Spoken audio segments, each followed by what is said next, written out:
This is the sixth special episode for ADHD Awareness Month 2024, the theme of which is awareness is key. So this is just a mini episode, not the usual format, in which we hear from the Leopard Print Army. So that is the incredible legends that make up the ADHDAF online peer support community. So in line with the theme, I asked them what key piece of awareness they would like raised on the platform, which I'm using to amplify the voices of those that have gone unheard for far too long. As I always say about the services, they should be patient-led, nothing about us without us. These are the peers that are supporting each other in the absence of adequate medical support. Please have a read of the description before listening to this episode to avoid hearing any topics that you might find triggering. Now, alongside Breast Cancer Awareness Month, we've talked about Dyspraxia Awareness Week. October is also Domestic Violence Awareness Month. I was horrified to discover that a study published in the Journal of Abnormal Child Psychology found that the likes of low self-esteem and high rejection sensitive dysphoria, RSD, puts women and girls with ADHD at a heightened risk for intimate partner violence. So Attitude reports that women with ADHD were 5 times more likely to be victims of physical intimate partner violence than non-ADHD women. So that's 30% versus 6%. In young women, ADHD is a specific and important predictor of physical violent victimization in their intimate relationships. Given the devastating impact of intimate partner violence, additional research on how to empower females with ADHD in their social and romantic relationships is greatly needed. Absolutely terrifying. And I just wanted to highlight that for all listeners and direct you to the show notes where there are some resources from Feminist, which says domestic violence can happen to anyone and is never the victim or survivor's fault. Feminist has curated a list of resources for anybody suffering domestic violence. So alongside those resources, there is the usual list of resources available as well. So what you're about to hear are 3 segments from 3 crucial conversations had with ADHD AF legends. This time we have got Chloe, Yas and Rachel. My name's Chloe. I live in the UK. I'm 38 years old. I was diagnosed at 36 with ADHD and generalized anxiety disorder. And I also have a maths learning disorder. If I could tell people one thing about ADHD, probably that ADHD is not some sort of superpower. My brain doesn't function like other people. Like, I'm on a different operating system.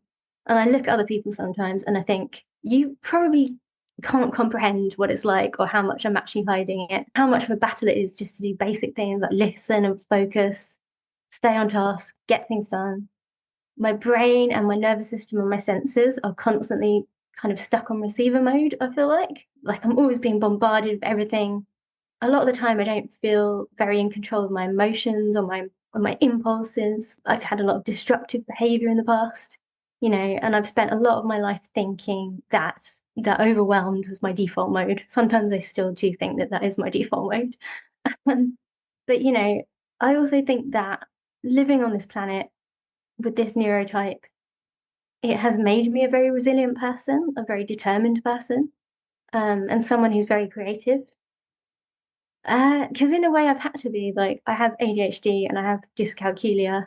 I don't have a single logical brain cell. I've never been able to follow instructions. So I've always had to kind of wing it and compensate.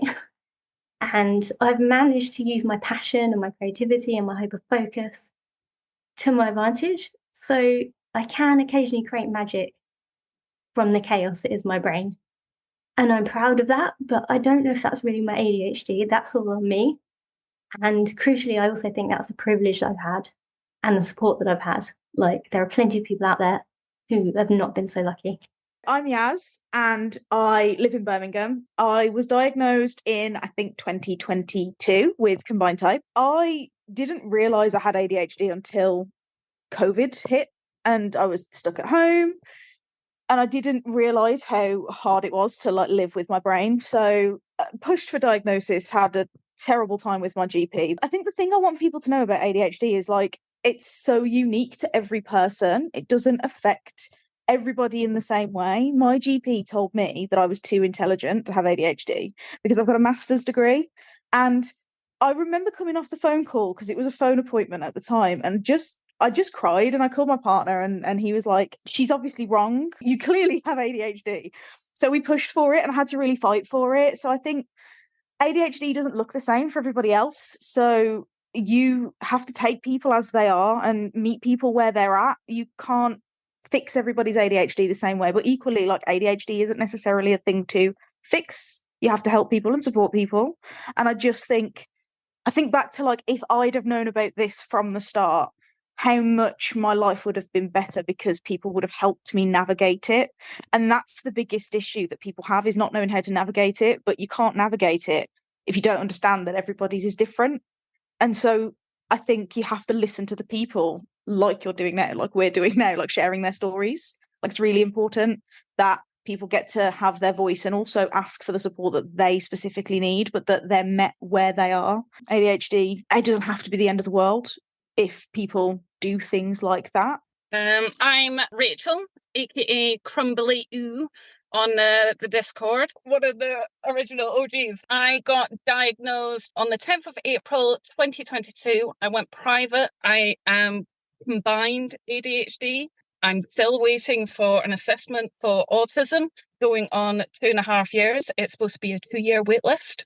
I'm having to pay for my medication privately because a year after getting my diagnosis and changing from methylphenidate onto the Lisdex, my GP decided that they would no longer be willing to pay for it. So I am paying that out of pocket, which sucks. If you're a Patreon, I do the morning body doubling on Tuesdays, and I also do the tarot readings that day as well. So if you ever need that kick in the ass to get motivated on the Tuesday morning and fancy a tarot card, just pop on. The main thing I want the world to know about ADHD: once you're diagnosed, the medication isn't a cure. It won't fix you. Basically, you go from feeling like you barely got your mouth and nose out of the water and you're basically just drowning and choking on the water around you, to the point where you got your head above the water and you can float a little bit more,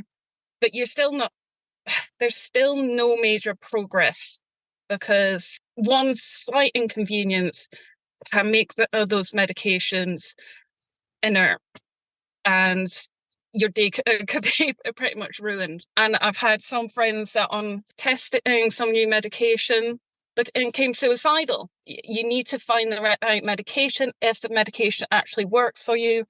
And it should be that it is combined with therapy. And unfortunately, it isn't.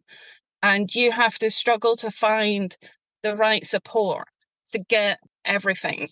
And never mind the stock shortage, like none of my local pharmacies have my medication available. Last time I was able to get it was because I was on a road trip down to London and was able to pick up my medication Warrington, because that was one of the pharmacies en route that had it available. And I live in Stirling, so it's a ridiculous 5-hour journey for me to actually get medication at this moment. It's infuriating. On the positive side, going away from the medication, like, the community that you find has been a blessing. Some have their own demons that they struggle with, and that can be hard, as with any communities.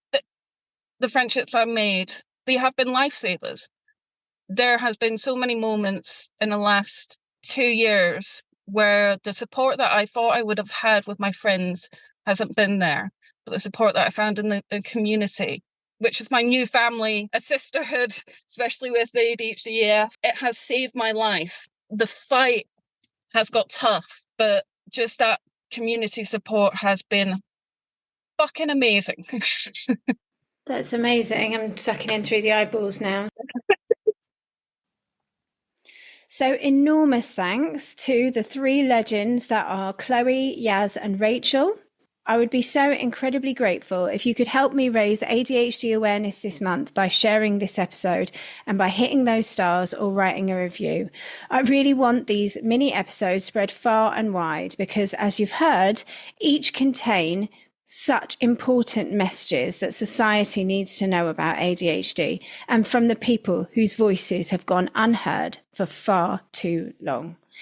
If you'd like to connect with a whole host of like-minded legends like this trio, you can join the ADHDAF peer support community via the link in the show notes, where you will also find a link to free and immediate support. We invite you to join us on Friday, the 25th of October for the 3rd annual ADHDAF Day, in which we paint the world leopard print once again to raise ADHD awareness.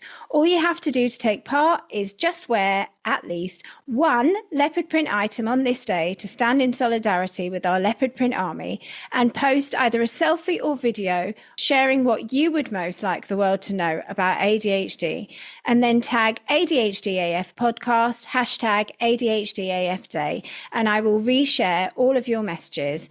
Myself and all of the Leopard Print Army, thank you for your support. Let's join forces and get the world to listen to us this ADHD Awareness Month. We are the Leopard Print Army. Hear us roar.